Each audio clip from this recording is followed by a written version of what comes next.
আসসালামু আলাইকুম ভিউয়ার্স, আমি এমজে এগ্রো থেকে নতুন আরেকটা ভিডিও নিয়ে আইছি। তো আজকে আসছি আমি আমার এক বড় ভাই আজমির ভাইয়ের কাছে, মূলত আমার কিছু ঘাসের কাটিং এর জন্য।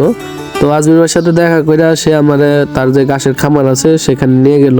আসসালামু আলাইকুম আজমির ভাই, কেমন আছেন? আসসালাম ভাই, ভালো আছো? আছি আলহামদুলিল্লাহ। তারপরে আপনার খামার টামার কেমন চলে? এই তো মালিক ভাই, ভালোই চলতেছে। আচ্ছা, আমরা যে আপনার পিছনে যে ঘাসটা দেখতেছি এটার নাম কি মূলত? এটার নাম হচ্ছে আপনার পাঁচচুং। পাংচং। পাংচনের যে আমরা জানি যে এটা মূলত সাধারণত সাদা হয় বা সবুজ কালারের যে এই গাছগুলা ভাই ওইটা, কিন্তু এটা তো লাল। এটা কি গরুয়ে খায়? এটা কৃষি থেকে গবেষণা করা বলছে যে এই লাল গাছটার পুষ্টি বেশি। আচ্ছা, পুষ্টি বেশি, দুধের গ্রোথ বেশি গাভীর, তারপর সারের মাংসের বেশি, প্রফিট বেশি। আচ্ছা, এটা খাওয়াইলে দুধ বাড়বো মাংস আর বাড়বো? দুধ বাড়বো মাংস বাড়বো, কিন্তু সবুজটা থাকে এটার মধ্যে পুষ্টিগুণ বেশি আর কি। এটা হয় কেমন, সবুজটা থাকতে বেশি না কম?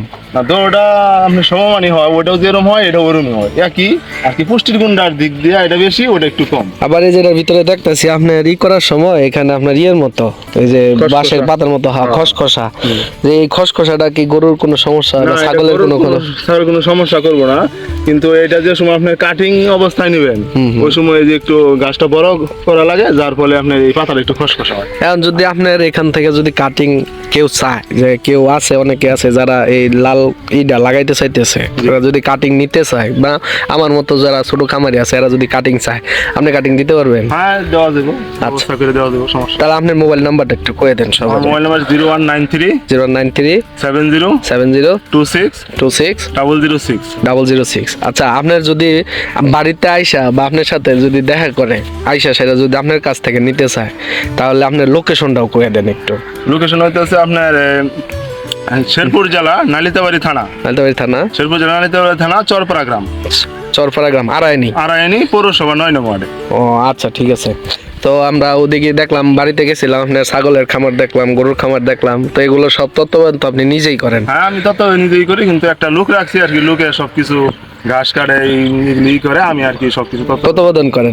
আর দ্বিতীয়ত হলো যে আপনি ঘাস লাগানোর আগে আপনার যে খামারে খাদ্য খরচ কি বেশি লাগতো বা কিরকম সাশ্রয় হয়েছে, ওই জিনিসটা যদি একটু বলতেন।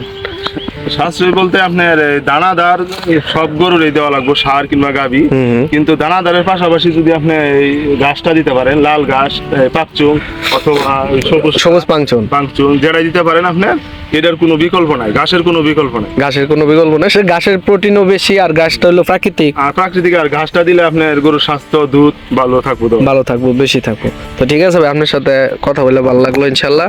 যারা এই পাংচন পিছনে দেখতেছেন অনেকগুলোই আছে, যদি আপনাদের কাটিং লাগে কারো বাইর সাথে যোগাযোগ করতে পারেন, আমি মোবাইল নাম্বার ডিসক্রিপশনে দিয়ে দিব।